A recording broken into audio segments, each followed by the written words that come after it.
제 평생 이렇게 따뜻한 스키장은 처음이에요. 근육이 풀리는 게 너무 신기하네요. 세계적인 프리스타일 스키 선수의 놀란 목소리가 한국 한 스키장 의무실에서 울려 퍼졌습니다.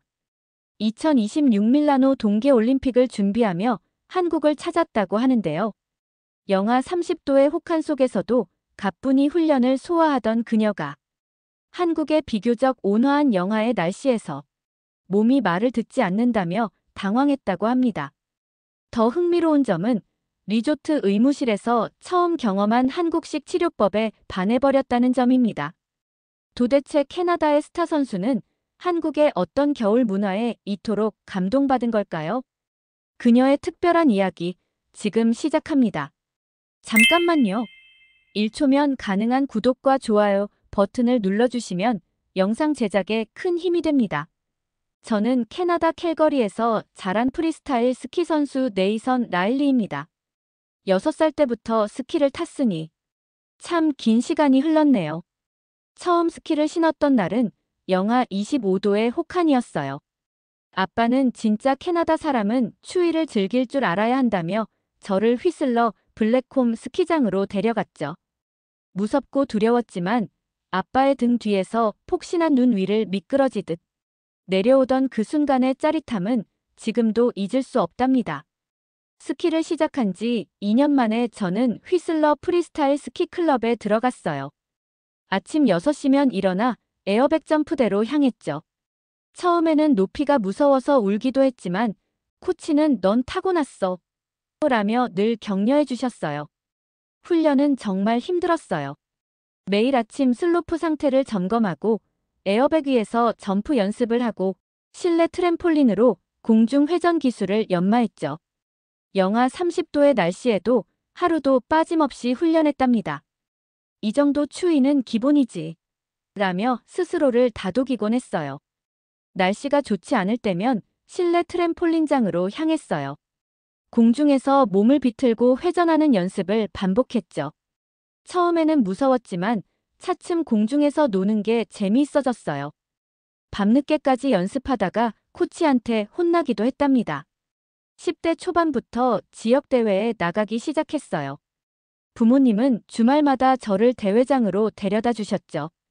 때로는 캘거리에서 휘슬러까지 10시간을 운전하시기도 했어요. 우리 딸이 좋아하는 일이라면 힘들지 않다고 하시면서요. 그 말씀을 들을 때마다 더 열심히 해야겠다고 다짐했답니다. 14살에 처음으로 큰 대회에서 우승했을 때 정말 기뻤어요. 캐나다 주니어 챔피언십이었거든요. 그때부터 본격적인 선수의 길을 걷게 됐죠. 매일 아침 체력 훈련을 하고 오후에는 점프 연습을, 저녁에는 영상 분석을 했어요. 훈련은 더욱 체계적으로 변했어요. 캘거리 올림픽 공원에서는 최신식 훈련 시설을 사용할 수 있었죠. 특히 에어백 점프대는 새로운 기술을 연습하는데 큰 도움이 됐어요.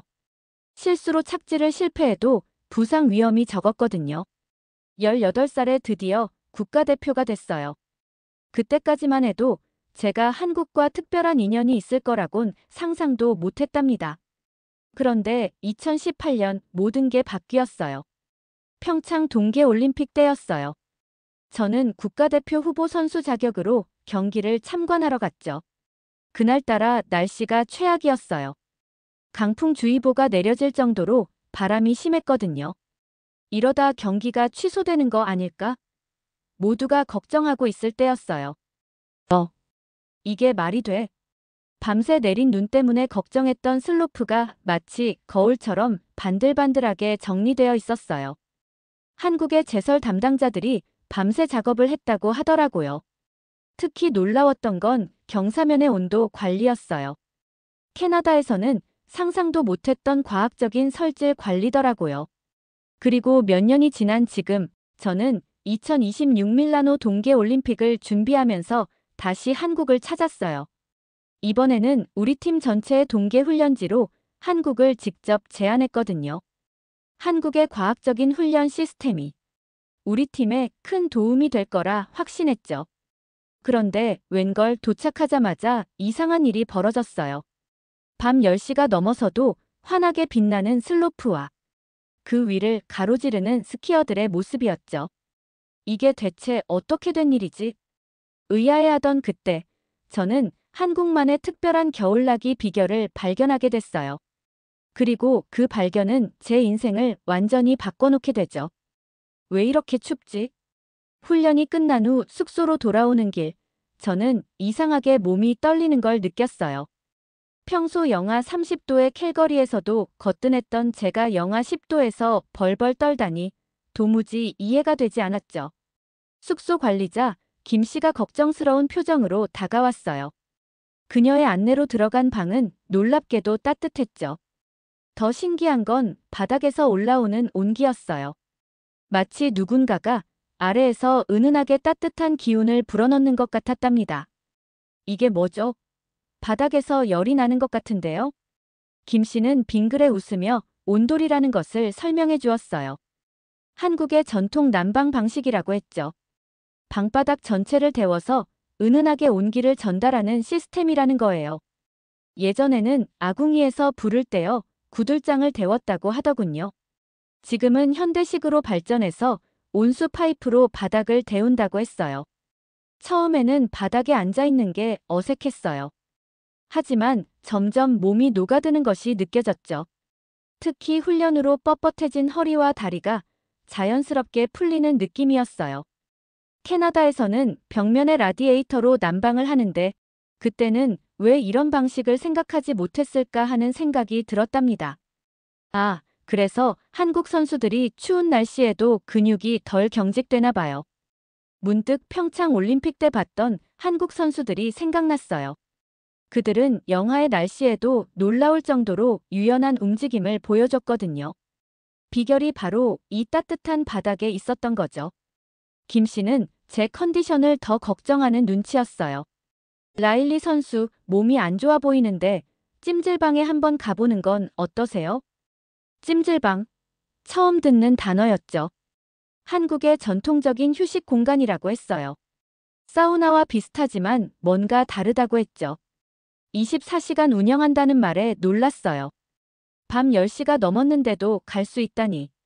그렇게 저는 생전 처음 한국의 찜질방을 경험하게 됐어요. 입구에서 받은 분홍색 티셔츠와 반바지. 마치 죄수복 같아 보였지만 이상하게 편안해 보였죠. 우선 황토방부터 들어가 보세요. 근육 이완에 최고예요. 처음에는 의심스러웠어요. 하지만 따뜻한 황토방에 누워있자 차가웠던 몸이 서서히 녹아내리는 것이 느껴졌죠. 특히 경직됐던 허벅지 근육이 이완되는 느낌이 굉장했어요. 황토 특유의 은은한 향기가 코끝을 스치며 잠이 솔솔 오더라고요. 다음은 소금방이었어요. 벽과 바닥이 소금으로 되어 있는 특별한 공간이었죠. 김 씨는 소금이 몸속 독소를 빼내는데 도움이 된다고 했어요. 과학적으로 증명된 건지 모르겠지만 확실히 몸이 가벼워지는 느낌이었죠. 2시간쯤 지났을까요? 찜질방에서 나왔을 때는 완전히 다른 사람이 된 것 같았어요. 피로가 싹 사라졌고 근육도 한결 부드러워졌죠. 내일은 컨디션이 더 좋을 거예요. 우리나라에서는 이렇게 몸을 녹이면서 겨울을 나거든요. 김 씨의 말에 저는 고개를 끄덕였어요. 이제야 이해가 됐죠. 왜 한국 사람들이 추운 겨울을 이렇게 잘 견디는지, 그리고 왜 한국의 겨울 스포츠 선수들이 이토록 강한지. 숙소로 돌아와 온돌방에 누웠을 때 문득 깊은 깨달음이 왔어요. 추위를 이기는 방법은 단순히 견디는 게 아니라는 거였죠. 어떻게 현명하게 대처하느냐가 관건이었던 거예요. 캐나다에서 배운 건 추위를 견디는 법이었지만 한국에서는 추위를 다스리는 법을 배우고 있었던 거예요. 그날 밤 온돌방의 따뜻한 기운에 푹 안겨 잠이 들었어요. 캐나다에서의 수많은 밤들과는 달랐죠. 이렇게 편안한 잠은 처음이었답니다. 몸도 마음도 따뜻하게 녹아드는 그런 밤이었어요. 다음 날 아침 훈련을 위해 일찍 일어났을 때 신기한 걸 발견했어요. 평소 같으면 뻣뻣하고 아팠을 근육이 놀랍도록 부드러웠거든요. 그제야 한국의 겨울나기 방식이 단순한 문화가 아니라 오랜 세월 동안 완성된 하나의 과학이었다는 걸 깨달았답니다. 찜질방과 온돌방의 효과가 이렇게 클 줄이야. 정말 깜짝 놀랐답니다. 김 트레이너는 제 얼굴을 보자마자 컨디션이 좋아 보인다며 웃음 지었어요. 전날 제가 찜질방에 다녀왔다는 소식을 들은 모양이더라고요. 저는 다른 팀 동료들의 컨디션이 걱정된다고 말했고, 김 트레이너는 특별한 계획이 있다며 저희를 한방 스포츠 의학센터로 안내했죠. 그곳에서 우리는 처음 보는 광경을 목격했어요. 한 의사 선생님이 선수들의 근육 상태를 체크하고 각자에게 맞는 침 치료와 한약을 처방해 주었죠. 처음에는 다들 겁먹은 표정이었어요. 특히 우리 팀 에이스 마이크가 침을 보고 하얗게 질린 얼굴로 도망가려 했던 모습이 아직도 생생합니다. 한약의 특이한 맛에 팀원들의 표정이 변하는 걸 보는 건 솔직히 재미있었어요. 하지만 놀라운 건 그 후였죠. 오후 훈련에서 모두의 움직임이 완전히 달라졌거든요. 마이크는 자기 다리를 만지며 믿을 수 없다는 듯 고개를 저었어요. 평소라면 추운 날씨에 뻣뻣해졌을 근육이 놀랍도록 부드럽게 움직였거든요. 더 신기했던 건 우리 모두 훈련 강도가 높았는데도 피로감이 적다는 거였어요. 우리 팀은 매일 아침 과학적인 데이터를 기반으로 한 맞춤형 훈련 프로그램을 받았죠. 근력, 유연성, 균형감 등 모든 면에서 우리의 상태를 체크하고 그에 맞는 운동 강도와 시간을 조절해 주었답니다. 특히 인상 깊었던 건 실내 훈련장의 온도와 습도 관리 시스템이었어요. 캐나다에서는 단순히 추위를 견디며 훈련했다면 여기서는 과학적으로 몸에 최적화된 환경을 만들어 훈련의 효율을 높이고 있었거든요. 저체온 증상으로 고생하던 제니는 일주일 만에 완전히 달라졌어요. 한약과 침치료, 그리고 과학적인 컨디셔닝이 만나 놀라운 시너지를 만들어냈죠. 이제는 영하의 날씨에서도 자신감 있게 훈련할 수 있게 됐답니다. 그날 저녁, 팀 전체가 다시 찜질방을 찾았어요.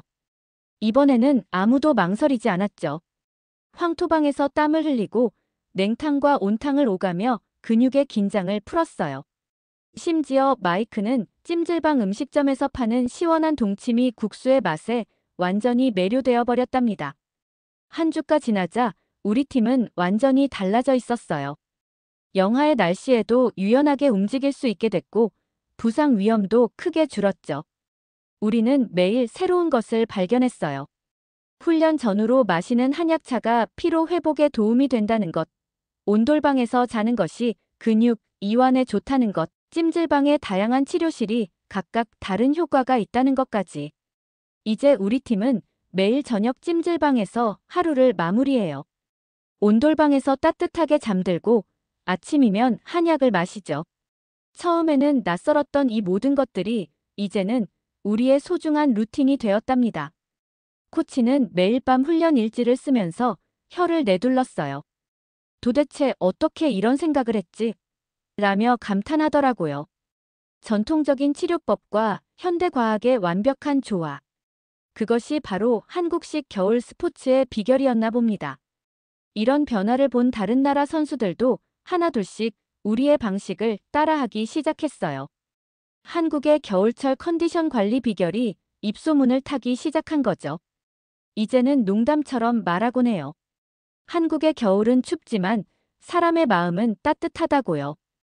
한국에서의 생활이 2주째로 접어들었어요. 이제 아침마다 김치가 생각나고 따뜻한 온돌방이 그리워 잠이 안 올 정도였답니다. 특히 놀라웠던 건 한국의 겨울철 도시 관리 시스템이었어요. 어느 날 아침, 폭설 소식을 듣고 훈련이 취소될까 걱정했는데 도착해보니 도로는 이미 깨끗했죠. 알고 보니 한국은 24시간 제설 종합 상황실을 운영한다고 해요. 캐나다에서도 보기 힘든 깔끔한 설질 관리더라고요. 우리 팀은 매일 오전에 슬로프 훈련을 하고 오후엔 체육관에서 체력 훈련을 했어요. 한국의 스키장은 자동 염수 분사 장치로 설질을 관리해서 항상 최적의 상태를 유지했죠. 이런 섬세한 관리 덕분에 훈련 효율이 훨씬 높아졌답니다. 훈련이 끝난 후엔 현지 음식을 즐기는 재미에 푹 빠졌어요. 강원도의 감자떡과 메밀전병, 그리고 황태구이의 맛은 정말 잊을 수가 없네요. 처음엔 낯설었던 음식들이 이제는 훈련 후에 특별한 보상이 되었죠. 특히 매운 음식을 먹고 나면 온몸이 따뜻해지는 느낌이 너무 좋았어요. 주말엔 대관령 양떼 목장에 다녀왔어요. 하얀 눈이 쌓인 목장에서 양들이 한가로이 노니는 모습을 보며 마음이 평화로워졌죠. 정선 5일장도 방문했는데 시장 상인들의 정겨운 목소리와 따뜻한 호떡 냄새는 지금도 생생해요. 시장 구경을 하다 보니 어느새 양손 가득 군밤과 붕어빵을 들고 있더라고요. 가장 인상 깊었던 건 지역 주민들과의 만남이었어요. 전통시장에서 만난 할머니께서 붕어빵을 서비스로 주시면서 많이 먹고 힘내라고 하시던 말씀이 마음에 깊이 남았죠. 캐나다에선 느끼기 힘든 따뜻한 정을 느낄 수 있었답니다. 한국의 대중교통도 놀라웠어요. 폭설이 내리는 날에도 버스와 지하철은 정확한 시간에 운행됐죠. 눈이 내리면 모든 것이 멈추다시피 하는 다른 나라들과는 확연히 달랐어요. 심지어 버스 정류장에는 열선이 설치되어 있어서 대기하는 동안 발이 시리지 않더라고요. 우리 팀은 이제 한국의 겨울 문화에 완전히 적응했어요. 아침에 일어나면 따뜻한 누룽지와 된장국으로 하루를 시작하고 훈련 후엔 찜질방에서 피로를 푸는 게 일상이 됐죠. 처음에는 낯설었던 온돌방도 이제는 너무 편해져서 캐나다로 돌아가면 어떻게 잘지 걱정될 정도예요. 이제는 아침마다 창밖의 풍경을 보며 생각해요. 한국의 겨울은 단순히 추운 계절이 아니라 과학적인 시스템과 따뜻한 마음이 만나는 특별한 시간이라는 걸요. 매일 새로운 것을 발견하는 재미에 빠져 있다 보니 어느새 이곳이 제 두 번째 고향처럼 느껴지기 시작했답니다. 특히 어제는 재미있는 일이 있었어요. 훈련을 마치고 시내에서 저녁을 먹는데 옆 테이블에 한국 할아버지께서 갑자기 저희에게 소주를 건네시는 거예요. 추운데 이거 한잔하고 가요라고 하시면서요. 그 순간 저는 깨달았어요. 한국의 겨울은 춥지만 그 속에 담긴 사람들의 마음은 이토록 따뜻하다는 것을요. 한국에서의 한 달이 지났어요. 이제 우리 팀은 완전히 다른 모습으로 변했답니다. 특히 놀라운 건 경기력이 눈에 띄게 향상됐다는 거예요. 한국스포츠정책과학원의 도움으로 받은 맞춤형 훈련 프로그램이 정말 효과가 있었나 봐요. 지난주 테스트에서는 팀원 모두가 최고 기록을 경신했을 정도니까요. 매일 저녁 훈련이 끝나고 나면 팀원들과 함께 특별한 시간을 보내게 됐어요. 때로는 따뜻한 감자탕에 소주 한 잔을 기울이고 때로는 육개장으로 추위를 달래곤 했죠. 처음에는 쓴맛이 강한 소주가 낯설었는데 이제는 그 맛에 담긴 한국인들의 정을 이해할 것 같아요. 가장 놀라웠던 건 야간 스키였어요. 밤 10시가 넘어서도 환하게 빛나는 슬로프는 마치 별이 내려앉은 것 같았죠.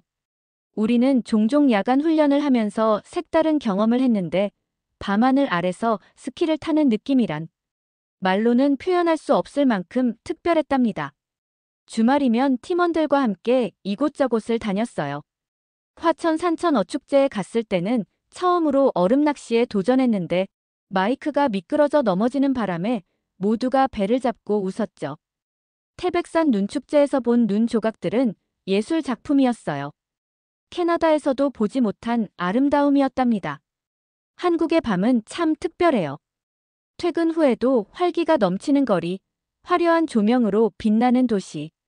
우리는 자주 야경을 보러 다녔어요.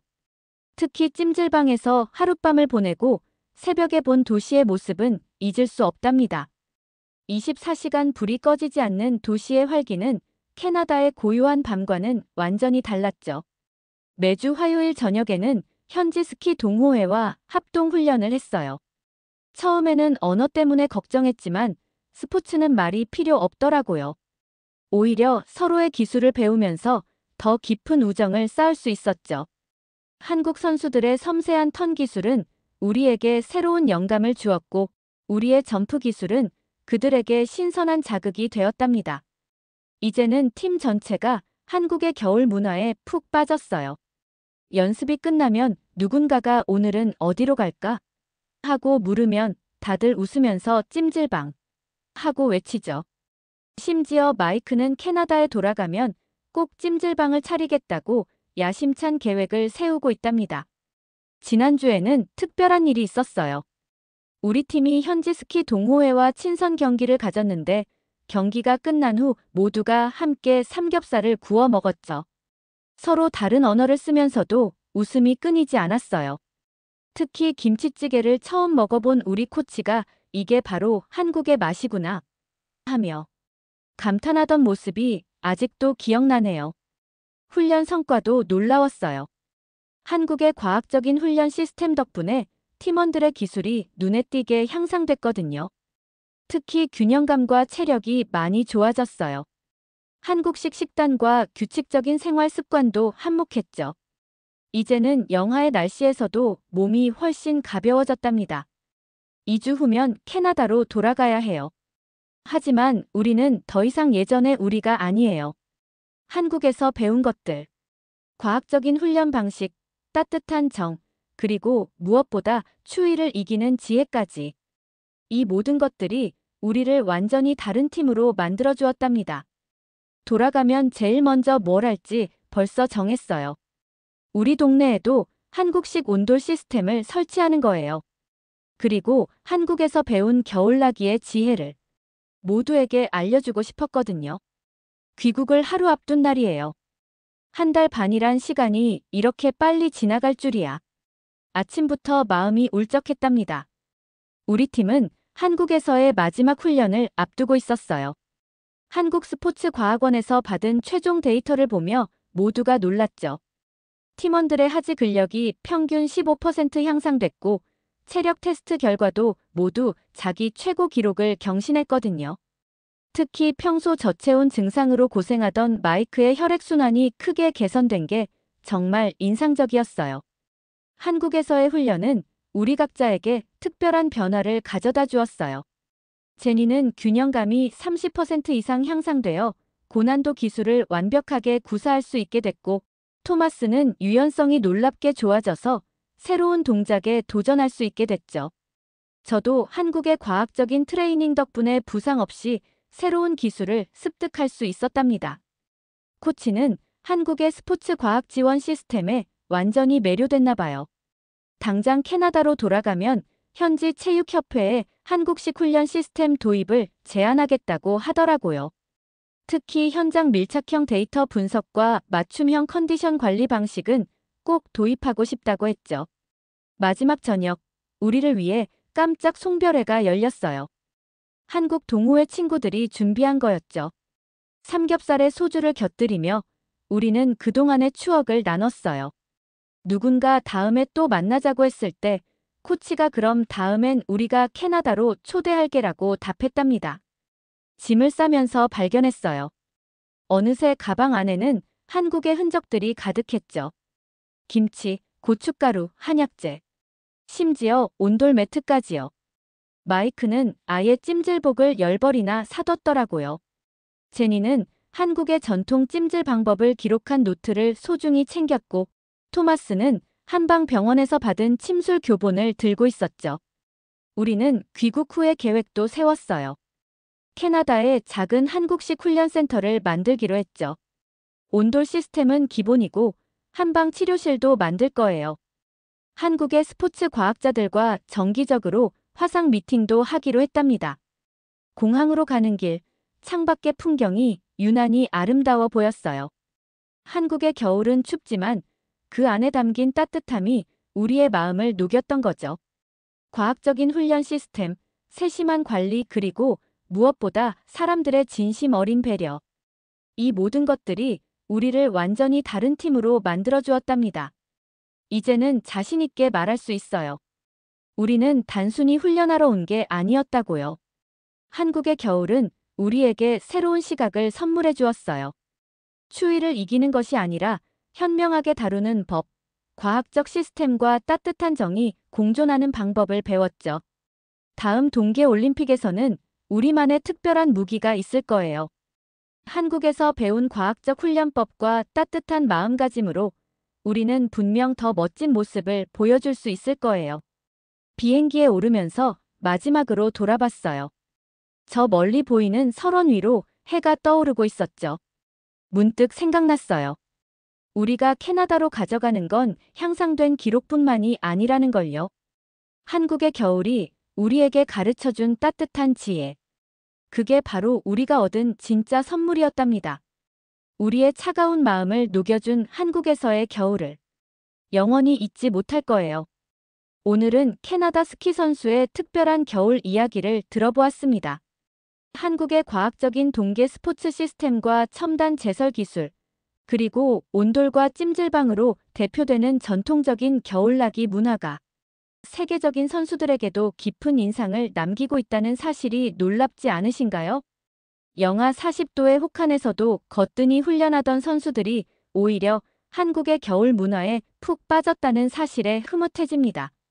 첨단 기술과 전통이 조화롭게 어우러진 한국의 겨울철 시스템은 이제 세계가 주목하는 새로운 모범 사례가 되고 있습니다.